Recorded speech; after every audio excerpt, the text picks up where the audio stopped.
Welcome back to the Family Movie Night podcast, where we want to help your family have better conversations around the content you consume. This is episode 64, and as you probably have already seen from the title, we are talking about 2015's Inside Out. I just realized I guessed that it came out in 2015. Let me double check on that. That's my gut on this. But in case You're you right. Okay, well, there you go. There you go. I am not great at just pulling facts out of my head. Movie dates are some random skill I have that I could just pop. They just come into my head. So 2015's Inside Out from Pixar. In case you haven't seen this, which if you're a parent, I don't know how that's possible. With Disney Plus, I feel like this movie would just be on repeat. I know my kids have watched it like 3 times. This is a movie about a young girl named Riley, who is kind of on the cusp of being a preteen, or is a preteen, kind of on the cusp of, puberty and all of that. And it is a look inside her head to the emotions that kind of run her life: joy, sadness, disgust, fear, and anger are the 5 that run that. And it really is about this time in her life where sadness starts to kind of taint a little bit of all of her memories and a lot of her emotions, as happens with many a preteen. And mom and dad in the real world are freaking out about it. But also the main character, Joy, played by Amy Poehler, is also freaking out as everything that was the personality of young Riley is disappearing, and it feels like the world is falling apart. Joy and sadness must work together to kind of bring Riley back to wholeness, or maybe to something brand new. And so we're going to be talking about that movie today, and I am talking with the hero of our podcast, who in this case is sadness. Sadness is the hero of Inside Out.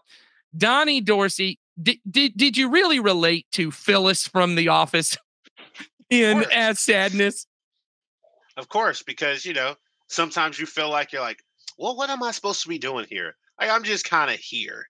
But sadness kind of realizes, oh, wait, you have to have a little sprinkle of these things to appreciate. It's kind of the idea of, you can't appreciate it's kind of like the idea you can't appreciate the sunshine without, the rain.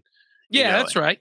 And so many people were like, hey, I'm going to avoid, if I avoid all sad things, it'll make me live a happier life. But a lot of times it means that when you do finally experience it, it usually feels like the bottom is falling out. So I'll take it.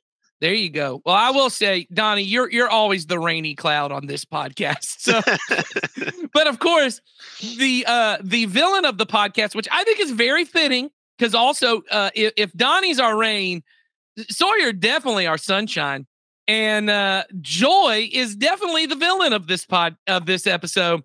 So Sawyer, how are you feeling? I want to go out on a limb and say I bet there's a lot of times in your life you have related to Joy. I don't know which of the emotions I relate to the most in this movie. Well, you contain multitudes, Sawyer. I will say that you're a complex person. I was about to say I'm a complex person. I'm just a very high maintenance person. Anyways, no, I mean I like this movie, and this movie continues the tradition of Pixar movies of the plucky, charismatic protagonist actually being the villain, similarly to Woody. And I'm excited to talk about this movie.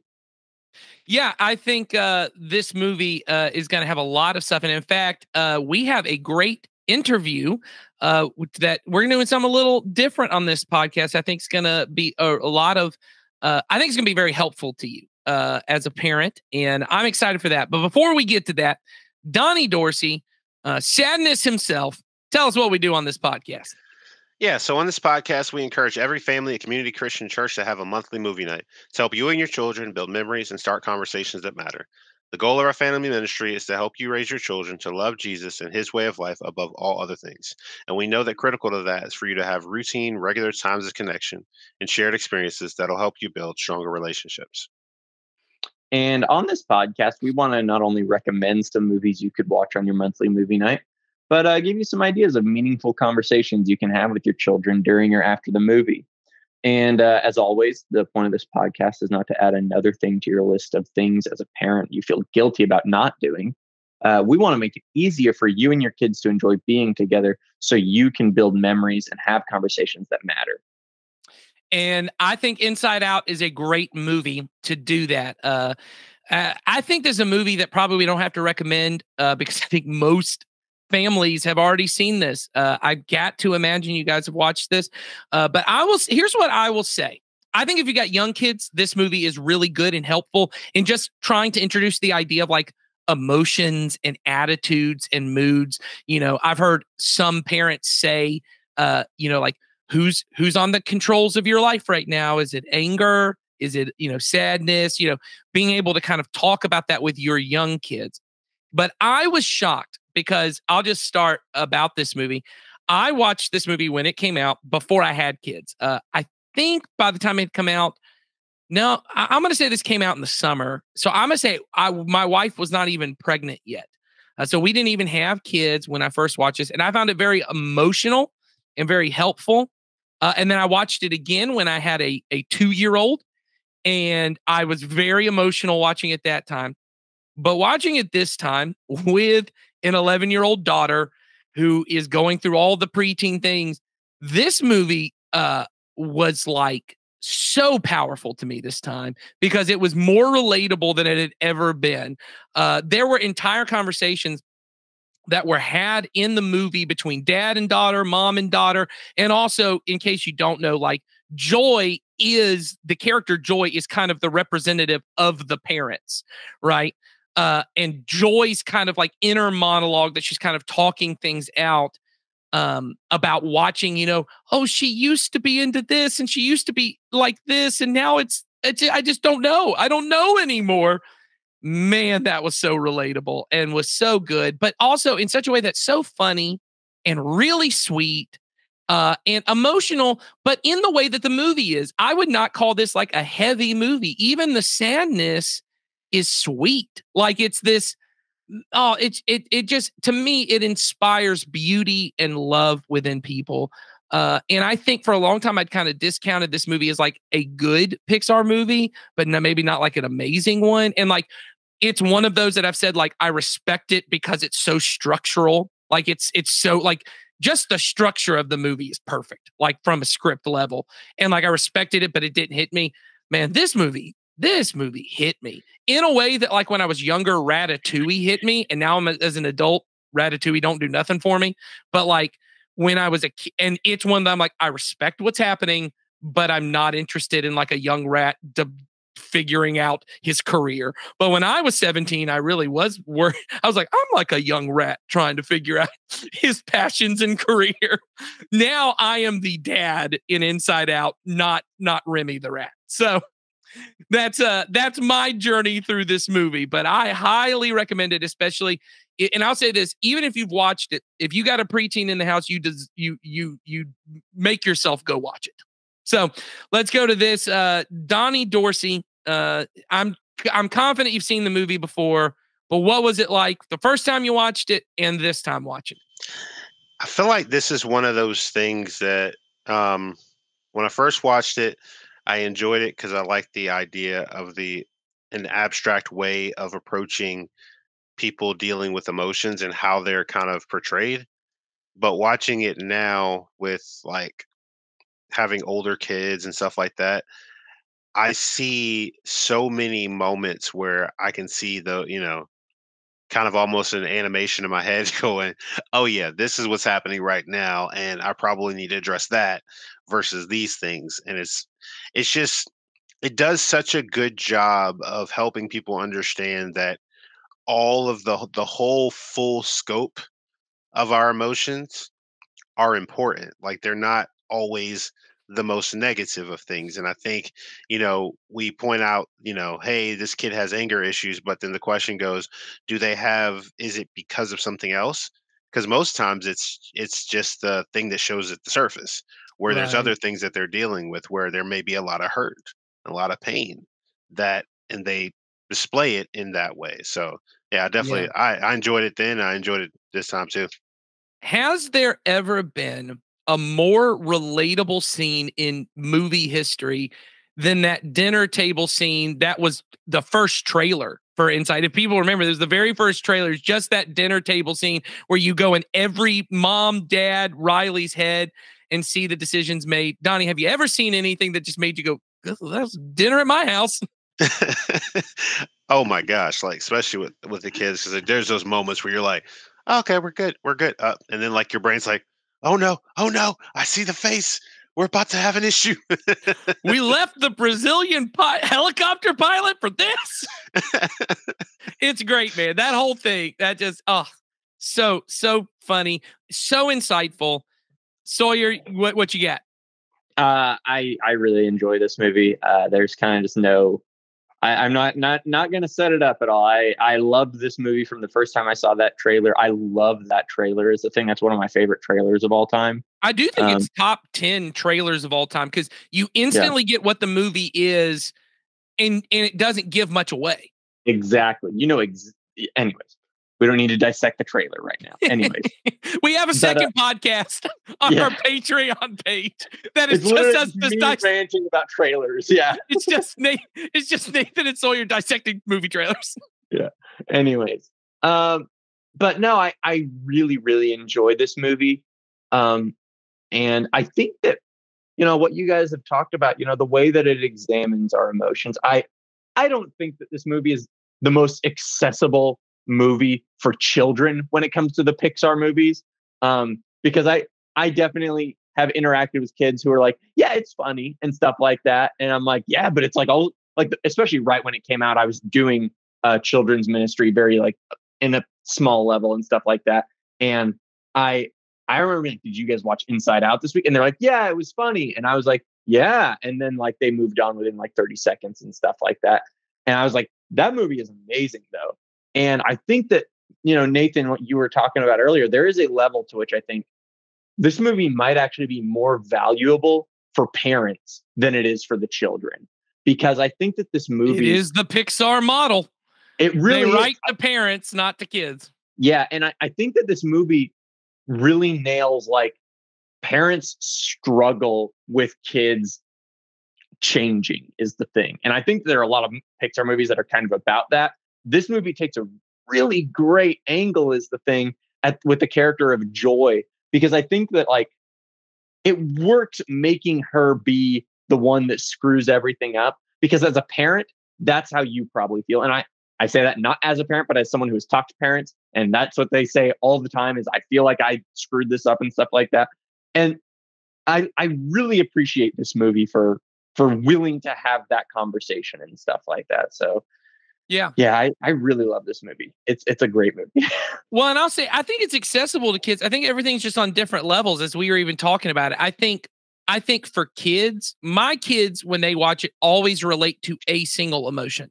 So one kid is like, oh yeah, I feel like sadness all the time, and not like depression, sad, but like they kind of like, oh, everything's a little sad. And I got another one who's kind of like, oh no, anger. I'm frustrated by things, one who's fearful, one who's really joyful all the time. Like I think they relate on that, but they don't understand the greater themes behind it. I think when you're kind of in your 20s and you don't have kids yet, you're just appreciating like, wow, this is really inventive and like really a great way to talk about it. But then, like you said, when you're a parent, I think it's your lived experience.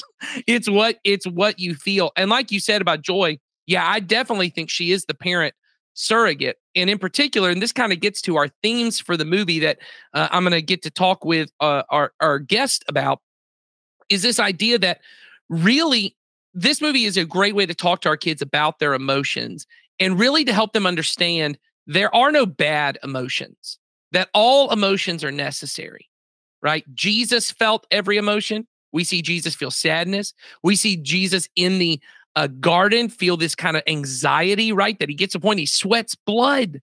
Like he is so, we see the anger of God in Jesus, right? We certainly see the joy of God, right? We see all of these emotions coming out of Jesus at all times, right? And being able to say that all of those are healthy reactions. Donnie, as a dad, do you ever kind of see in your kids this feeling of like, and I don't know, because it may be different for your kids' personalities, but this kind of feeling of, I'm supposed to feel happy all the time. Like, do you see that in your kids that they feel at times like, oh man, I need to feel, I'm supposed to feel happy.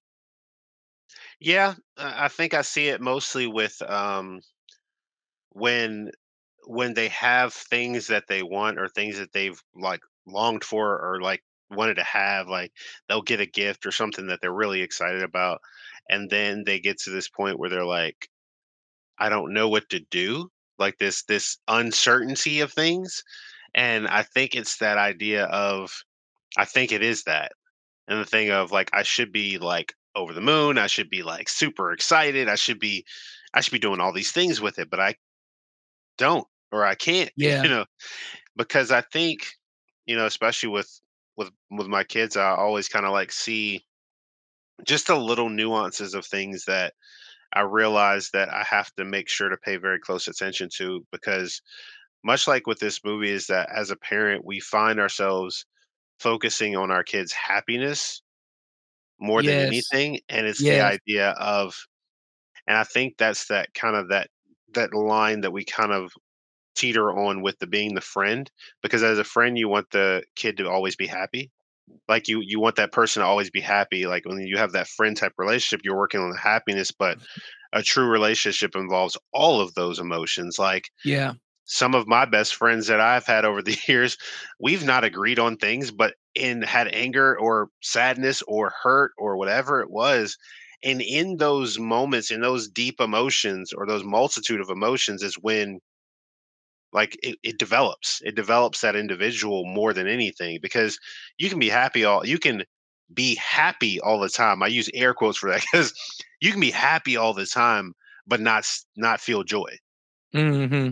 because it doesn't necessarily, they don't equate, because what people view happiness as is that happiness is that everything goes right, but it's not, because I've had times where things didn't go right, but I still saw good in that moment. And I think that's Yeah. something that is so important for us as parents to remember, is to teach our kids to don't focus on what makes you the happiest. Focus on the joy, which is understanding that in spite of my circumstances, I'm still okay. And what I often try to put in with that is that no matter, like, God may not always get you out of it, but he'll get you through it, Yeah. whatever you're going through. And so like it's that, and that's resonated with me when I first heard it, is like I was like, that makes so much sense, because so much time we want to pull them out of the pain. We're like, oh, let me fix them. Oh, you're upset. Let me just make them happy. It's like, no. Sometimes they have to sit in that for a minute. Well, so they can build the skills to deal with it. Because I think Exactly. you're right, Donnie. I think what is something about, maybe it's modern, maybe it's something about our culture, or maybe it's just human nature. We as humans, it feels like, well, it's even written into our Declaration of Independence. We think it is a right to pursue happiness, that happiness is the goal, that if I can get to a place where I'm just happy. And so then what happens is sadness, anger, these are the enemy. They are the enemy to be defeated. And what we often do is, let me just push that anger down, or let me just not think about the sadness. But what I try to say to my kids a lot is, sadness is often the right emotion to feel. Hmm. Anger is sometimes the right emotion to feel. Hurt. Even sometimes, we talked in the last episode about healthy anxiety. Sometimes being nervous is the right thing because it means you care about what you're doing. It means it matters to you. The goal is to say, how do I meet God in every emotion? How can God be my comforter when I'm sad? How can I trust that God is going to make things right and just when I'm angry? How can I meet God to be the one who removes my fear when I'm nervous, right? To meet God in the emotion. And as parents, I think it's really important. The most tragic part of this movie to me is that early on scene when the parents say, "Can I know things are hard right now, but can you just be our happy girl?" And I just remember, I was like, I remember kind of being that way as a kid. Is like, I kind of need to hide my sadness from my parents because I want them to think I'm happy and I'm okay with what's going on. Or to also, I know as a parent, sometimes I'm like, there is something, and I hear parents say this all the time. It's like, I want them to be innocent like a child. What they mean is happy. And this is what I've learned is there is something they say, oh, the innocence is gone when they feel that kind of the mixture of joy and sadness, but it's not. It means they've now matured to a point that they can deal with the world as it is. They're actually aware, right? When you're young, you're oblivious to how the world works. And so everything is just a simple emotion. I'm happy, I'm sad, I'm mad, I'm whatever. But everyone knows as an adult, sometimes you're happy and you're scared. And we talked about it's a roller coaster. Sometimes you're happy and you're sad, and we call that nostalgia.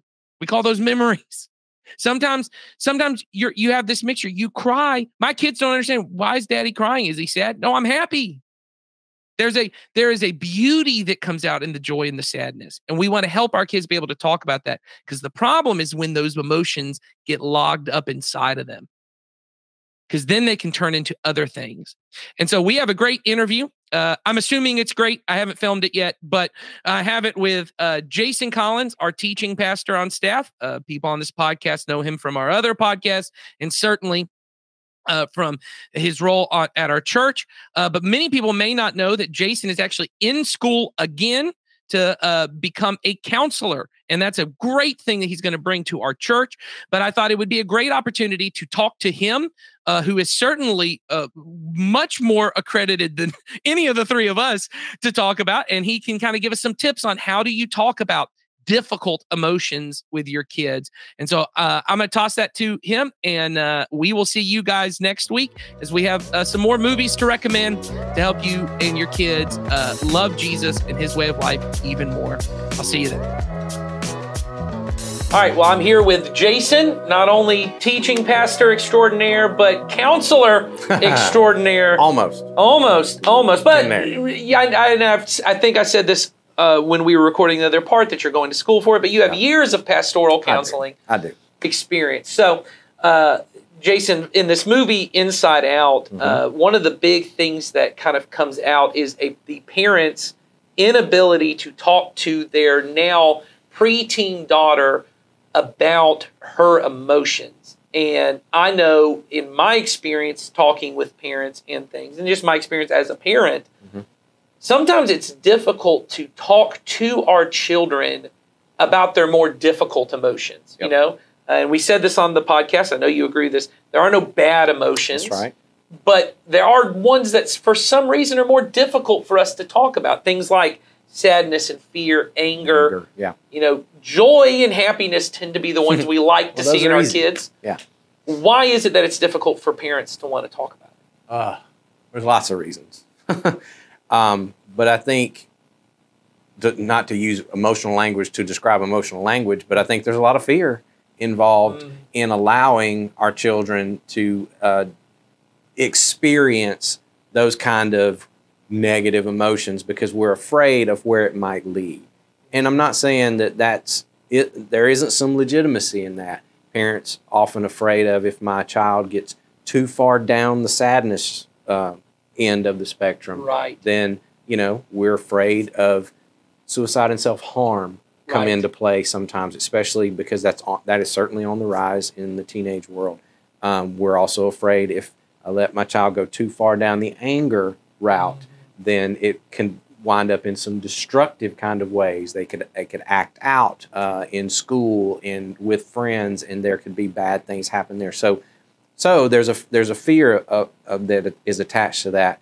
One of the things that's important for us to do, and I was just talking to one of my colleagues in the counseling world about this the other day, is to do what we call normalizing emotions. And all that is so simple. It's just to allow a person to experience the emotion in a space where they understand that it's okay to feel what you feel. Because like you said, there are no bad emotions. Emotions come. They are what I feel. The thing that's most important is you allow that to be what it is, and then help process what that means. And once your kids get to be teenagers, they have the ability to process and think about their emotions.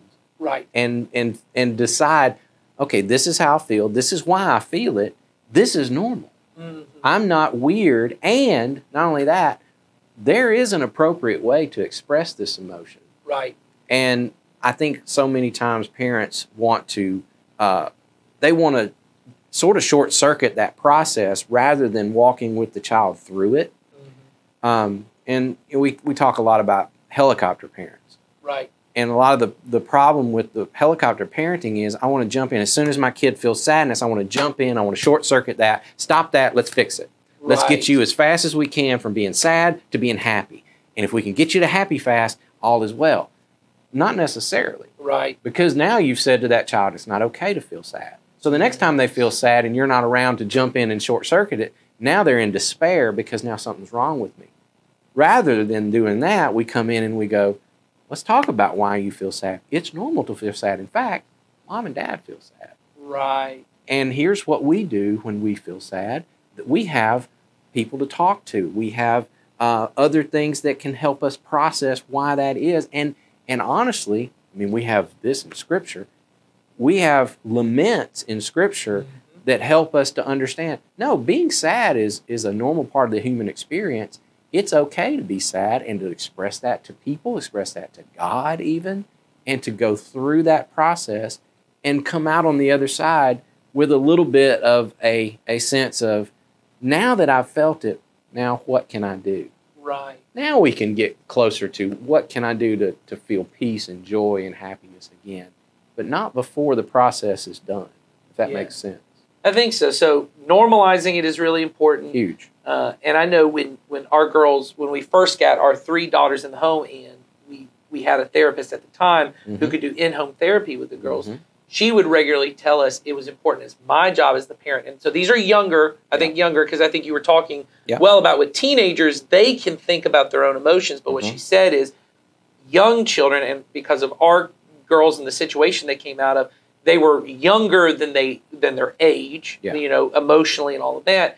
She said you almost have to go through the practice of naming their emotions and helping them to understand, you know, this thing you're feeling, that's called anger. Yes. And they talked about, and I know you've said this in a sermon, having a wide variety of language to be able to say, you're not sad, you're disappointed. Yes, that's important. And I was going to mention this, and you, if we could find it, maybe even bring this up on the screen, or maybe provide a link to it in the description. But there is what's called I think it's called the emotion wheel. Okay. It was developed by a therapist, and it's rainbow colored. If you got it up on the screen, maybe they're looking at it right now. But it starts in the center with those very elementary, easy to understand emotions that if you have young children at home, you know, 4, 5, 6 years old, they know sad, mad, happy.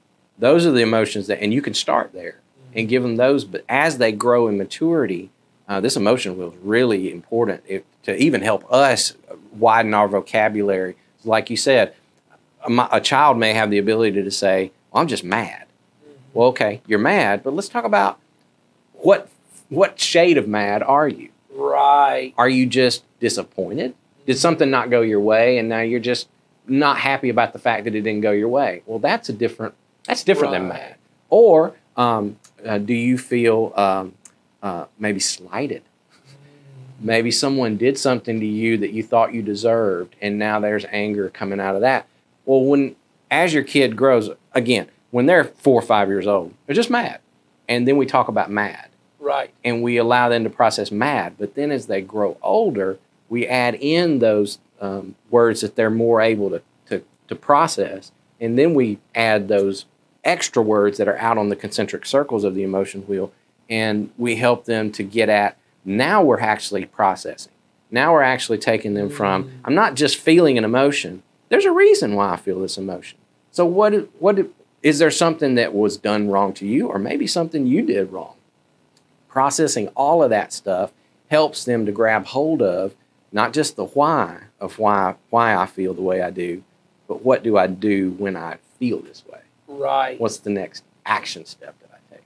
Right. So that's why it's important to, as you said, put a name on it and that emotion wheel will really help you do that. In fact, I'll just say this, in the counseling world, a lot of counselors, I've seen so many counseling offices where they just put one up on the wall. And one of the things they do when they first come into the session is they do what's called a check-in. And you say, hey, look at the emotion wheel, and you just kind of pick a word out and tell me how you are today.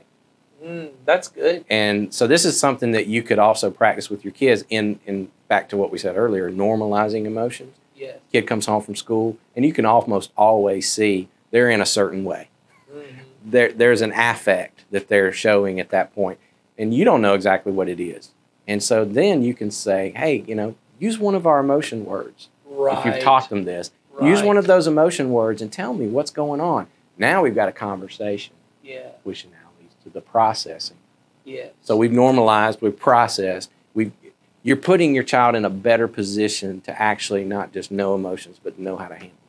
Well, I think that's a good example of practices that I think we can do as parents. Yeah. Like you said, to be able just to talk about it, and I think make it easier for us to be able to have those conversations of having something in front of me, because that often helps me as the parent to, now I have something to reference. That if they can't come up with something, I might be able to help them talk it out to a point. Exactly. And I was going to say this too. You made me think of this. And I'm not being critical, but it's just true. Most of us adults, as parents, we don't know enough about our own emotions. Yes. And that's part of the reason why we have a hard time delving into the topic with our kids, is because we haven't dealt with our own stuff. So I would say to almost every parent, all of us can do this. You need to get with some of your emotions, and you need to start naming those things and get comfortable and normalize your own stuff before you can do it with your child. Well, and I think it's important when you talk about that, maybe you can talk about these. There are a lot of missteps that I know I, as a parent, I think all parents take. One we mentioned before we did this when we were filming on Saturday about the movie where the mom says to her, she's feeling sad, and she goes, I know this is hard, but can you just be my happy girl? Can you just be the happy girl, because she's trying. And the mom, I think, is like you said, she's trying to get her back to, she's trying to make it positive. And I know another one that I think, I've got now a preteen and we're heading to the more complicated emotions. Just like you want to teach your kids when they're little, and I'm doing this with some of my kids because they're little enough of, hey, here's the appropriate way to show you're mad. I'm still doing the go upstairs and scream in a pillow, or, do that. Don't hit your sister. Don't call her a name. Right. But there are ways, don't ignore you're mad. If you're mad, do something about it. But that's not helpful. But as my wife and I are, learning a lot these days about our 11-year-old, because of the hormones that are going through her body, because all that, I think parents learning to have grace for their kids of they're not going to express it appropriately. And instead of the older they get, condemning them for, that's not the way we do this. That's not the way. My wife does this thing, and it's honestly really good. If my older daughter speaks she's clearly emotional and she speaks disrespectfully, whereas to the younger one, I'd go, no, you can't talk that way. With her, she does a really good job of saying, you must be really upset because I know you're too respectful of a girl to ever choose to speak that way. And it's a really gracious way of getting into the conversation of saying, I know that you're respectful. I know this, but what you said wasn't. So tell me what you're feeling, because that's the thing I want to address, not the thing. And what your wife is teaching your daughter in that moment is to do this on her own. Right. And that's what you want eventually, is you want her to not react in inappropriate ways to her anger. You want her to contemplate for a moment, stop and say, why am I angry? I'm normally not like this. Right. And again, and just to say there's something, because anger is always an alert that something isn't right. Right. And so it's always an opportunity to ask questions. And that's what I think she's done really well with that method, is to say, I want to ask a question that's going to get me to there, which then teaches your daughter to ask the question. I can ask that question of myself. The thing I tell clients all the time is the beautiful thing about being human is that we're the only creature on earth that has the ability to think about our own thoughts. And the more you can train your child to think about what they're thinking and to test it, and as to put it in a scriptural term, to take captive every thought, and bring it into obedience to the Lord Jesus Christ. That's what we're doing, is we're saying, I feel an emotion. It is causing me to think thoughts that are leading me to actions. What is that in me? Right. Why am I doing this? And, you know, in the moment, it feels like that can't, because as a parent, what you want to do is you just want to, like I said, cut it off. What the proper way to do this is always going to be harder, and it's always going to take more time. And that's the thing that we resist against. We don't want it to be hard. We want parenting to be easy, and we don't want to take time with it. We want it instantly. We want it right now. And neither one of those is conducive to the processing that has to happen in order for our kids to know how to handle emotions. So what are some practices that people can do to, because like you said, it's going to take time, and I think it's important for parents to understand, I may not need to wait until my child is having an overreaction to jump into it. So there may be daily things. I think that one thing I'm going to take from this, I do think that we'll put a link in the description for it. I do think I'm going to print it off because we have things like that in our home, but we don't have this. And I think it would be good. It's just a daily practice to either start the day or, like you said, in the middle of the day to say, did anything happen today that made you feel any of these emotions? Let's talk about that. And I know we both listened to Pastor Andy Stanley, who I know often at night, he said when his kids were young, he would sit with them and say, what's in your heart? It's the state of your heart. Yeah, because Jesus says it's out of the heart that all these sinful and damaging and unhealthy things come from. Yeah. So let's do that. Are there other things, though, that just almost like emotional checkups that parents can do with their kids to get them used to having the conversation? Yeah. So then when the overreaction happens, we're at least in practice. Well, you just said it. I mean, that it's a daily check-in. It's you normalize, you don't just normalize the fact that I'm a creature that feels emotions for your kid. You normalize the fact that we can talk about this stuff. Right. This is not a taboo subject. It's almost like I see the same thing happen on touchy topics in the home, like sex. You know, we treat it like something that's there. We know one day we'll get to it, but we just don't talk about it. We do that with emotions. We don't have the day-to-day stuff. We talk about, like, I said this in a parent seminar that we just taught here a few weeks back. We're real good at saying, what happened at school today? What were your grades? How much homework do you have? How are you doing in school? A lot of what happened kind of things, but we rarely ask our kids, how does that feel? Right. And I know some people, they shy away from that because honestly, we don't do it enough on our own, but we don't know how to handle what if my kid does say how they're feeling? I don't know what to say. Well, we've got to just sit in it sometimes. Yeah. And so back to what you were asking, it needs to be a regular topic of conversation. And what you just described of putting up the emotion wheel, having the question asked pretty regularly.